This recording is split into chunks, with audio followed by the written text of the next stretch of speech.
Hello friends, నేను మీ సంజయ్ నాయక్. చాలామంది ఇలా హైదరాబాద్లో ఉన్న మా ఫ్రెండ్స్, చాలామంది మా ఇన్వెస్టర్స్, చాలామంది మా వీడియోస్ చూసి మమ్మల్ని అప్రిషియేట్ చేసేవాళ్ళు, మమ్మల్ని ఎంకరేజ్ చేసేవాళ్ళు. చాలామంది అడుగుతున్నారు ఏంటంటే, ప్రతి వీడియోలో కూడా సంజయ్ నాయక్ గారు మీరు రియల్ ఎస్టేట్ బాగా గ్రోత్ అవుతుంది, రియల్ ఎస్టేట్ డెవలప్మెంట్ అవుతుంది అని చెప్తున్నారు. దానికి పర్టికులర్ రీజన్స్ ఏమున్నాయి, అసలు ఎందుకు మీరు ఇంత కాన్ఫిడెంట్గా చెప్పగలుగుతున్నారని చెప్పి చాలామంది అడుగుతూ ఉన్నారనమాట. ఈరోజు నేను హైదరాబాద్ సరౌండింగ్ 100 కిలోమీటర్ రేడియస్ వరకు కూడా ఖచ్చితంగా పెరగగలుగుతుందని నేను ఎలా చెప్పగలుగుతున్నా. సో దీని వెనకాల యాక్చువల్ రీజన్ ఏంది, ఒక 5-6 పాయింట్స్ చెప్పండి అని చెప్పి చాలామంది అడుగుతూ ఉన్నారు. సో వాళ్ళ కోసమే ఒక టాప్ 6 పాయింట్స్ చెప్తాను నేను, ఎందుకు హైదరాబాద్ రియల్ ఎస్టేట్ బాగా అవుతుంది అండ్ నెక్స్ట్ ఫ్యూచర్ అద్భుతంగా ఉండబోతుంది అని చెప్పడానికి ఒక 6 మేజర్ పాయింట్లు నేను చెప్తా. సో అందులో పాయింట్ నెంబర్ 1 ఏంటంటే, ఫస్ట్ ఇంపార్టెంట్, చాలామందికి తెలుసు ఆల్రెడీ, ఇంక్రీజింగ్ ఎంప్లాయ్మెంట్ ఆపర్చునిటీస్. ఇలా హైదరాబాద్ సరౌండింగ్ అంతా కూడా ఎంప్లాయ్మెంట్ ఆపర్చునిటీస్ అనేది పెరుగుతున్నాయి అనమాట రోజు రోజుకి. సో జనాలు ఎక్కడొస్తారు అంటే, ఎక్కడైతే ఎంప్లాయ్మెంట్ ఆపర్చునిటీ ఉంటుందో అక్కడ ఎక్కువ మంది వస్తారు కాబట్టి, వేరే స్టేట్ నుంచి కావచ్చు, వేరే కంట్రీ నుంచి కావచ్చు, వేరే డిస్ట్రిక్ట్స్ నుంచి కావచ్చు, వేరే టౌన్స్ నుంచి, ఎనీవేర్ జనాలు అక్కడ ఎంప్లాయ్మెంట్ ఆపర్చునిటీ ఉందన్నప్పుడు ఖచ్చితంగా వస్తారు. సో ఇది ఒక మేజర్ రీజన్, ఫస్ట్ రీజన్గా మనం దీన్ని చెప్పుకోవచ్చు, increasing employment opportunities. Second important ఏంటంటే, కాన్స్టెంట్ గ్రోత్ ఇన్ పాపులేషన్. రోజు రోజుకి జనాభా పెరుగుతుంది కానీ తగ్గట్లేదు. సో ఇవాళ మనం ఇండియా మొత్తంలో కూడా చూసుకుంటే 140 కోట్లు దాటేసింది ఆల్రెడీ ఇండియా జనాభా, ఇంకా రాను పెరగబోతుంది. ఆల్రెడీ చైనాని మనం కొట్టేసినాం. సో జనాలు పెరుగుతూ పోతున్నారు, ఈ జనసాంద్రత అనేది పెరుగుతూ పోతుంది, దీన్ని కంట్రోల్ చేయలేకపోతున్నాం. కాబట్టి ఖచ్చితంగా ఏంటంటే, ఎక్కడైతే కాన్స్టెంట్గా గ్రోత్ ఆఫ్ పాపులేషన్ ఉంటుందో, జనాలు పెరుగుతున్నప్పుడు వాళ్ళకి తగ్గట్టుగా భూమి అయితే పెరగదు, కాబట్టి భూమి రేట్లు పెరుగుతుంది, ఇది అందరికీ తెలుసు. కానీ ఎక్కడ బాగా పెరుగుతుంది, ఆల్రెడీ డెవలప్మెంట్ ఉన్న దగ్గర, ఆల్రెడీ డెవలప్మెంట్కి ఎక్కువ స్కోప్ అయ్యే దగ్గర పెరగడానికి ఎక్కువ ఛాన్స్ ఉంటుంది. అలాంటి ఛాన్స్ ఎక్కడ ఉందంటే హైదరాబాద్ సరౌండింగ్లో ఆ ఆపర్చునిటీ అనేది ఉంది. దీని తర్వాత వచ్చేసి ఏంటంటే, మనకి గ్రోయింగ్ ఇన్కమ్ లెవెల్స్. చాలామందికి ఏంటంటే ఇలా ఇన్కమ్ లెవెల్స్ అనేది పెరిగినాయి. ఇన్కమ్ లెవెల్స్ ఎందుకు పెరిగినాయి అంటే, అందరికీ తెలుసు, ఖర్చులు కూడా పెరుగుతున్నాయి. ఖర్చులు పెరిగినప్పుడు ఇన్కమ్ లెవెల్స్ కూడా ఖచ్చితంగా పెరుగుతాయి.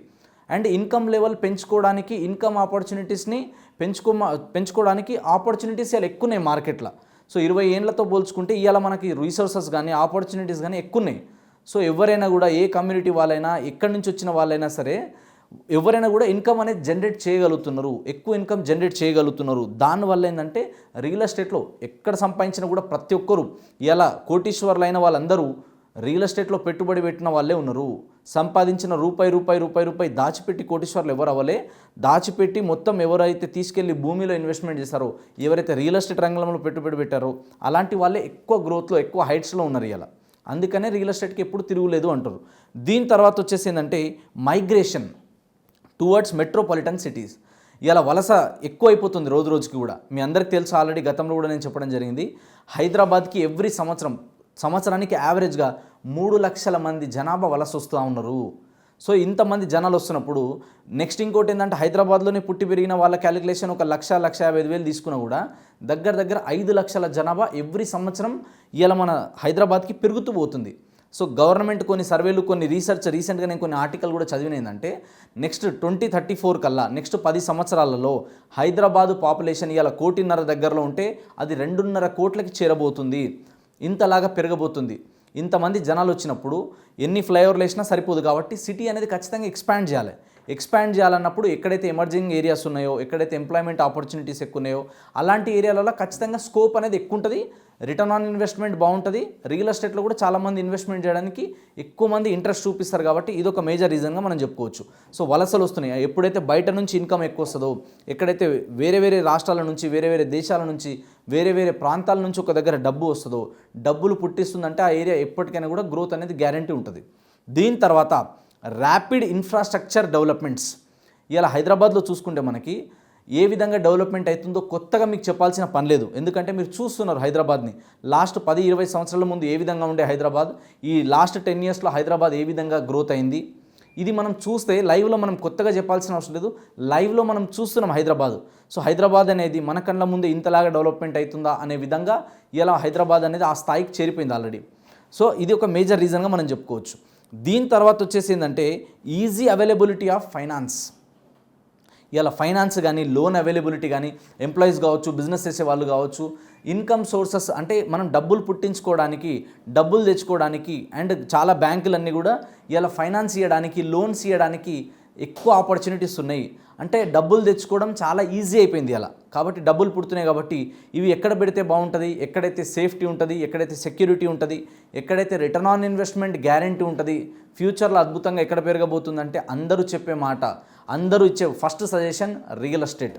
ఎందుకంటే రియల్ ఎస్టేట్ అనేది అరిగిపోనిది, కరిగిపోనిది, ఎవరు ఎత్తుకుపోయేది కాబట్టి ఎప్పుడు నిజమైన స్థిరమైన ఆస్తి. దీన్ని ఎవరు కూడా ఇక్కడ నుంచి దొంగలించలేరు కాబట్టి మనం క్లియర్ టైటిల్ ఉండి క్లియర్ అప్రూవల్ ఉన్న దగ్గర ఒక ది బెస్ట్ వెంచర్లో కానీ అపార్ట్మెంట్లలో కానీ ఎక్కడ మనం కొనుక్కున్నా కూడా రాబోయేటువంటి రోజులలో మనకి ఎలాంటి లీగల్ ఇష్యూస్ ఉండవు, క్లియర్గా ఉంటుందని ఒక నమ్మకంతో ఎక్కువ మంది ఏంటంటే లోన్స్ తీసుకొని కూడా వాళ్ళ దగ్గర ఒక 50% అమౌంట్ ఉంటే ఇంకో 50% లోన్ తీసుకోవడం కానీ, లేదా ఇంకేదైనా ఆపర్చునిటీ ఉంటే ఫైనాన్స్ తీసుకోవడం కానీ, లేదా ఏదైనా గోల్డ్ ఉంటే గోల్డ్ కూడా పెట్టేసి తీసుకోవడం కానీ, చిట్టీల నుంచి కానివ్వండి, ఇలా మల్టిపుల్ ఇన్కమ్ స్ట్రీమ్స్ అనేవి చాలామంది దగ్గర ఉన్నాయి.